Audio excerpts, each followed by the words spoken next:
Good evening from the Kohl Center in Madison. March Madness is here, folks. 4 area teams today trying to get their spot in their respective state championship game. Yeah, a full slate. Aquinas in Division IV taking on 4-time defending state champ Dominican.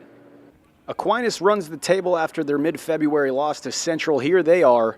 And here is 6'11", Costas Antetokounmpo off the jump. The Kohl Center was Costas's castle. The lay-in here, and then Michael Farici with the lay-in. Dominican starts the game on an 11-0 run. The Blue Goals were silent for the first 7+ minutes. So the Blue Goals settle in. Chris Ansius from deep. Then Alex Schulte. That's good. It's 17-10. Dominican led by 13 at half. After the break, Aquinas starts going at the Knights' length. Eddie Harwick gets it to go. Ansius, he was great all game, led all scorers with 21. It's a 9-point game. Closing minutes, Aquinas gets as close as 7. The 4-time defending champs stand tall, 54-46. Dominican knocks off Aquinas. We lost a lot of games in the middle of the year, and that's where I really credit the guys because they're great kids. They weren't going to give up. They're a lot of kids. They cash it in. Their season kind of goes south, but we just kept working, and we scored 78 points against Central, and Coach Fergut grabbed my hand. He goes, "Coach, you're going to go somewhere with this team." That was our main goal, to get here and to be playing for a state championship. A lot of teams, a lot of people wouldn't have thought that we had the chance. Earlier in the day in Division III, GET trying to move to 26-0 on the season, but as head coach Mark Wagner told me after the game, sometimes it's just not your day. Redhawks Nation out in full force first half. Nick Wagner, alley-oop pass to Lucas Schur. Then right as the horn sounds for halftime, Wagner dishes it to Chris Thompson. However, Xavier leads the entire opening 18 minutes and holds a 31-26 lead.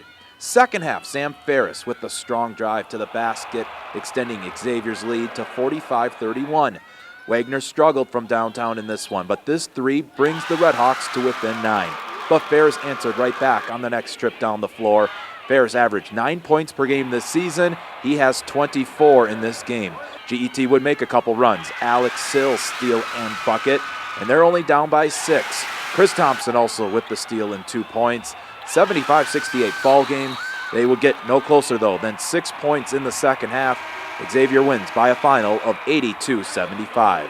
We got a little erratic defensively. We started flying around. We left our feet. We didn't take charges. We didn't get in position to take charges. And a lot of things we've done all year we just struggled with. Really tough defense. I think it was one of the better defenses we've seen all year. But, again, we came up short because I don't think we didn't play it to our full potential. The fans meant a lot to us. We try to come out and play and get a win every night for them, but you couldn't do it tonight.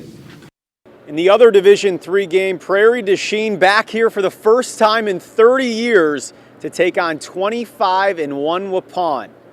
Prairie to Chien riding an 18-game win streak heading into this game first half. Wesley Schwager off the nice lob. It's 10-9 Hawks. The Warriors' leading scorer this year, a freshman, Marcus Damask. He came up big today. 15 in the first half. It's 30-20 Waupun at halftime. Second half we go. PDC down by as many as 15. Chaz Sagadol.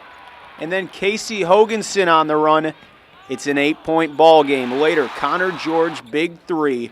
The deficit's 5. George, the only Hawk in double figures with 10. 2 minutes to play. Sagadol. The bank's open. 47-42. That's as close as PDC gets. The Warriors hang on late. 21 for Damask. 55-43. PDC bows out in the state semis. Coach, you don't shoot it well from 3 today. They have some talented players in the paint, yet your team's right in it with about 5 minutes to play. What does that say about your group? It just shows what our kids and I think what our community is built upon. Just grit, hard work, brought our lunch buckets. I thought of physicality from their group. They did a great job the first half, but I thought our kids did a great job responding. For this senior group, they're the last team to go since you were in a uniform down here in Madison at State. What does this group mean? I think there's one word that describes them, that's selfless. It's 8 seniors, and I think in a lot of schools you don't see 8 seniors staying with them for 4 years. Usually it's 2 or 3 kids left. These 8 kids have made that decision and worked hard for 4 years and got a chance to experience something, once-in-a-lifetime chance.